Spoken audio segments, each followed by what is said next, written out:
ఈ లోకంలో ఎందరో అభాగ్యులు మతిస్థిమితం కోల్పోయి రోడ్లపై దిక్కులేని వారిలా తిరుగుతున్నారు.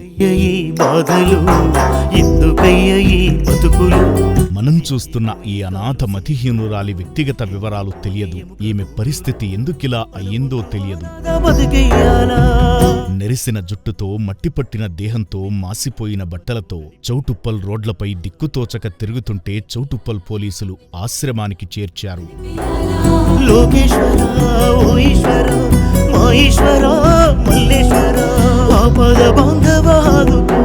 ఇటువంటి వారిని ఆదరించి అన్నం పెట్టేదెవరు? ఆశ్రయమిచ్చి ఆదుకునేదెవరు? నిరాదరణకు గురైన ఈ అభాగ్యుల జీవితాలు ఇలాగే తెల్లారిపోవాలా?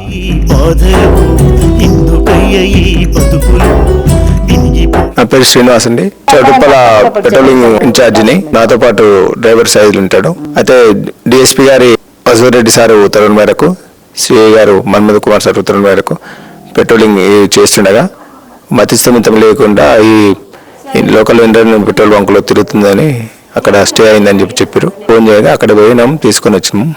ఎక్కడ ఊరేం చెప్పట్లేదు, మతిస్థిమితము లేదు. ఇక్కడ రమణ ఆశ్రమంలో తీసుకొచ్చాం.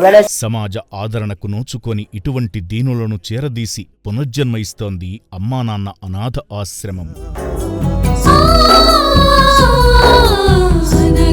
తీసుకొచ్చిన వెంటనే ముందుగా ఆశ్రమంలోని హాస్పిటల్లో వైద్యులు పరీక్షలు చేసి కడుపు నిండా భోజనం పెట్టారు.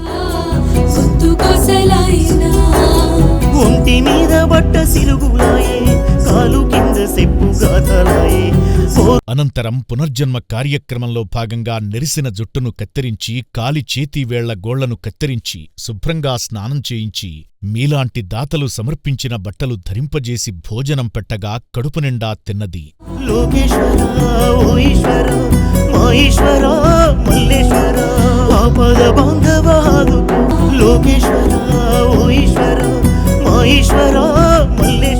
తన పేరు ఊరేమిటో కూడా తెలియని ఈ అనాథ తల్లి ప్రస్తుతానికి ఆశ్రమంలోనే ఉంది.